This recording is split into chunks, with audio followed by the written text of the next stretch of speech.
Welcome to Formula World. I'm your host Dylan Shelley, and here's what's on this episode. First up on Formula World, never question Max. Max Verstappen's 2018 season got off to a shaky start, but he has since secured 3 podium finishes in the last 3 races, including a race win in Austria.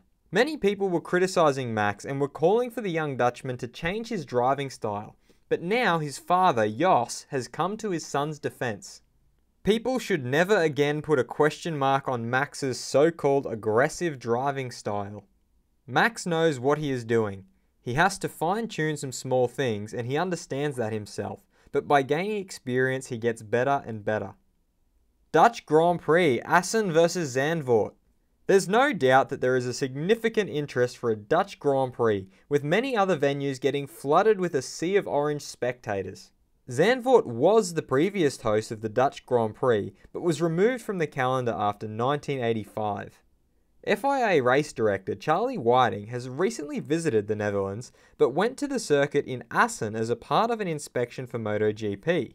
While there, Whiting was asked about the circuit's potential for hosting a Dutch Grand Prix. From my perspective, with minor modifications, it would be a nice track for Formula 1. I believe the location is good as well, but that is all I know. I don't know whether there is any commercial negotiations going on. The circuit could be brought up to spec with the addition of some extra curbs, guardrails and Tech Pro barriers, but the circuit itself wouldn't need any altering. When asked to rate the likelihood of either Zandvoort or Assen becoming an F1 Grand Prix host, he had the following to say. For Zandvoort, we haven't done any simulations on it, so it is a little premature to say. I think it would be a great track, but I am not sure without doing simulations how much work would be necessary. I would say of the two at present, Assen would need very little work. Hamilton, we should have won. Lewis Hamilton experienced his first non-point scoring finish in a record 33 races and was clearly not happy with how the whole race panned out in Austria and had the following to say about it. The car had been great all weekend. We were the quickest. I've just lost a Grand Prix, lost 25 points and fell back again behind Sebastian. It was a tough day. We could have all done a better job this weekend. But we have to take the positives of this weekend, which is ultimately we were quickest and should have won. We will work on it and we will try to come back stronger next weekend. Mercedes identifies failures. Mercedes experienced their only mechanical related double DNF since they re-entered the sport back in 2010. Known for their reliability, it was clearly their priority to figure out what went wrong, with many speculating the introduction of a new power unit may have played a role.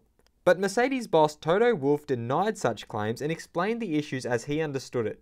We had a hydraulic leak that was on the steering of Valtteri, and we had a drop in fuel pressure on Lewis's car, which was linked to the fuel system. It's nothing to do with the reliability of the engine as far as we can see. This is our current understanding. So no regrets on introducing the engine. DRS Through Corners. Silverstone will be added to the list of circuits that will receive an extra DRS zone to help aid in overtaking. But what's most interesting about this new DRS zone is that it will potentially allow drivers to use it through corners if they choose to go through them flat out. Here's what FIA race director Charlie Whiting had to say about it. It's not a big zone, but the interesting thing is that they could use it through turn 1 if they wanted to. Once they activate it after turn 18 on the exit of the last corner, it only closes when they either brake or back off. They could potentially go through turns 1 and 2 with it open. Let's see. Fast feed.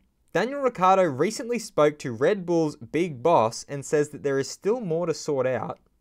Haas team boss Gunther Steiner says that their result in Austria was redemption and they are now targeting 4th in the Constructors' Championship. Kimi Raikkonen says that he took it easy for too long on the tyres during the Austrian Grand Prix when chasing Max Verstappen. Next season, the opening round in Australia will be held 1 week earlier than usual on March 17, 2019. Esteban Ocon says the gap in the middle of the championship is close, the fight is on and it will last all season. Niki Lauda said, I guarantee that in the coming year, Lewis Hamilton and Valtteri Bottas will drive for Mercedes. That is settled. And Renault engine chief Remy Taffin says, next year we want to catch up with Ferrari and Mercedes completely. The gap should be substantially reduced this season. Formula World fans react. Ricciardo title fight. On the previous episode of Formula World, I asked you whether you thought Ricciardo is still in the title fight, and the results are in. And it's pretty much split down the middle, with 51% of you voting yes and 49% of you voting no. Only time will tell. Which Dutch Grand Prix circuit would you prefer, Assen or Zandvoort? Be sure to vote in the poll in the top right hand corner of this video and let me know what you think in the comments. And a special thanks to Blaze Hope and KC Croker for becoming a Formula World member and supporting the show. And if you like this video, feel free to subscribe and check out my other videos for all the latest in the world of Formula 1.